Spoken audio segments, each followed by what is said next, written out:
भारतीय संस्कृति को विदेशों तक पहुंचाने का और उसे सम्मान दिलाने का अगर वाकई में किसी ने काम किया तो वो थे स्वामी विवेकानंद।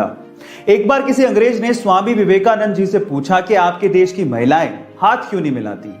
तो फिर उसके बाद जो स्वामी विवेकानंद जी ने जवाब दिया वो आप लोगों को सुनना चाहिए। उन्होंने उस अंग्रेज से पूछा कि क्या आपके देश का कोई आम नागरिक आपके देश की महारानी से हाथ मिला सकता है। तो फिर उस अंग्रेज ने कहा नहीं, ऐसा पॉसिबल नहीं है। तो फिर स्वामी विवेकानंद जी ने पलटते हुए जवाब दिया, बस यही कारण है, हमारे देश की हर एक महिला महारानी के जैसी है और कोई आम इंसान उनसे हाथ नहीं मिला सकता। गाइस, आपको ये स्टोरी जान के कैसा लगा चैट सेक्शन में जरूर लिखिएगा। और अगर आपने महाभारत के किस्से सुने हैं तो आपने द्रौपदी के चीरहरण की कहानी भी सुनी होगी, जिसमें कृष्ण भगवान ने द्रौपदी के चीर यानी साड़ी को बढ़ाया था, जिसकी वजह से कौरव कुछ नहीं कर पाए थे। पर सवाल यह है कि कृष्ण भगवान ने ऐसा किया क्यों, तो उसके पीछे की कहानी सुनिए। जब कृष्ण भगवान ने सुदर्शन चक्र से शिशुपाल का वध किया था तो उस समय सुदर्शन चक्र की वजह से कृष्ण भगवान की उंगली भी कट गई थी। तब द्रौपदी ने अपनी साड़ी का पल्लू फाड़ के कृष्ण भगवान की उंगली पे बांधा था। तब कृष्ण भगवान ने द्रौपदी से वादा किया था कि हे द्रौपदी, तुम्हारे एक एक सूत का कर्ज हम चुकाएंगे। और इसी वजह से चीरहरण के समय कृष्ण भगवान ने साड़ी को बढ़ाते चले गए। गाइस, पुरानी कथाओं को सुनने का अपना अलग ही मजा है। आपको ये सुन के कैसा लगा चैट सेक्शन में जरूर लिखिए। एंशिएंट टाइम में यानी पुराने जमाने में हमारे इंटेलेक्चुअल्स को लगता था कि मैथ्स में एक ऐसा कोई सिंबल होना चाहिए विच रिप्रेजेंट्स नथिंग, यानी नथिंग को रिप्रेजेंट करने के लिए भी तो कोई सिंबल होना चाहिए। सो इसी को ध्यान में रखते हुए 5th सेंचुरी में एक इंडियन मैथमेटिशियन आर्यभट्ट ने जीरो को इन्वेंट किया। And let me tell you guys, zero का जो सिंबल दिया गया था वो हमारे पुराने मंदिरों, स्पेशली ग्वालियर के मंदिरों के दीवारों पे खुदा हुआ आप लोगों को दिख सकता है। सो गाइस, अगर आप ये सोचते हैं कि जीरो की इन्वेंशन कोई बड़ी इन्वेंशन नहीं है तो मैं आपको आपकी जानकारी के लिए बता देता हूं, अगर जीरो इन्वेंट नहीं हुआ होता ना तो बाइनरी लैंग्वेज नहीं आती, और बाइनरी लैंग्वेज नहीं आती तो एक कंप्यूटर लैपटॉप कुछ नहीं होते। जब शून्य ना देता भारत तो चांद पे जाना भी मुश्किल था। क्या आपको पहले से बात पता थी? और नहीं पता थी तो चैट सेक्शन में लिखना मत भूलिएगा।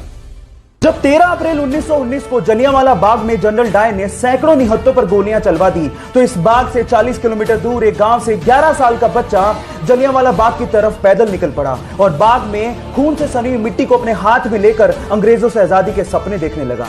ये मिट्टी लेकर जब वो घर पहुंचा तो उसने पिताजी को कहा कि पिताजी आप कहां जा रहे हैं। तो पिताजी ने जवाब दिया कि मैं आम की गुठलियां बोऊंगा जिससे पेड़ लगेगा और बहुत सारे आम मिलेंगे। तो जानते हो उस बच्चे ने क्या कहा? उस 11 साल के बच्चे ने कहा कि मैं भी इस खेत में बंदूक बोना चाहता हूं जिससे मुझे बहुत सारी बंदूकें मिलें और मैं अपने देश को आजादी दिला सकूं। इस क्रांतिकारी विचार को रखने वाले का नाम है शहीद भगत सिंह, जो हमारे लिए, इस देश के लिए हंसते हंसते ये कहकर फांसी पर चढ़ गए, सरफरोशी की तमन्ना अब हमारे दिल में है, देखना है जोर कितना बाजुए कातिल में है, बाजुए कातिल में है।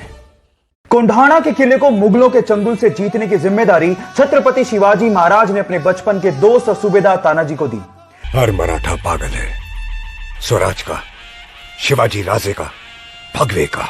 जब तानाजी का सामना पहली बार मुगल सेनापति उदयभान से हुआ तो घमंड में चूर उदयभान ने तानाजी को यह तक कह डाला कि मैं भगवा का नामो निशान मिटा दूंगा। तब तानाजी ने जवाब दिया कि जिस रंग को आसमान दिन में 2 बार ओढ़ता हो उसे तू क्या मिटाएगा। अपनी चतुराई और अपने पराक्रम का परिचय देते हुए तानाजी और उनकी छोटी सी सेना ने मुगलों के चंगुल से कोंढाणा जिले को जीत तो लिया, लेकिन तानाजी वीर गति को प्राप्त हो गए। तब छत्रपति शिवाजी महाराज ने कहा था, गढ़ आला पर सिंह बोला। एक बार द्रोणाचार्य अपने 5 पांडव शिष्यों के साथ जंगल से जा रहे थे। उनके साथ एक कुत्ता भी था। अचानक से वो कुत्ता धनुर्विद्या का अभ्यास कर एक व्यक्ति को देख के तेज तेज भौंकने लगा, जिससे उस व्यक्ति को विघ्न होने लगा। अब उस व्यक्ति ने धनुष बाण उठाया और उस कुत्ते पर इस तरह से वार किया कि उस कुत्ते का पूरा मुंह तीरों से भर गया, लेकिन उसे घाव तक नहीं आया।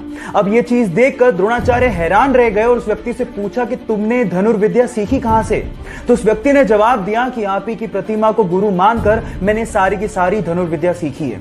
अब क्योंकि द्रोणाचार्य अर्जुन को वचन दे चुके थे कि इस पूरे विश्व में उससे बढ़िया धनुर्धारी कोई भी नहीं होगा, इसलिए गुरु दक्षिणा में उस व्यक्ति से द्रोणाचार्य ने दाएं हाथ का अंगूठा मांग लिया और उस व्यक्ति ने हंसते हंसते अपने दाएं हाथ का अंगूठा द्रोणाचार्य के चरणों में समर्पित कर दिया। जानते हैं उस शिष्य का नाम क्या था? उस शिष्य का नाम था एकलव्य।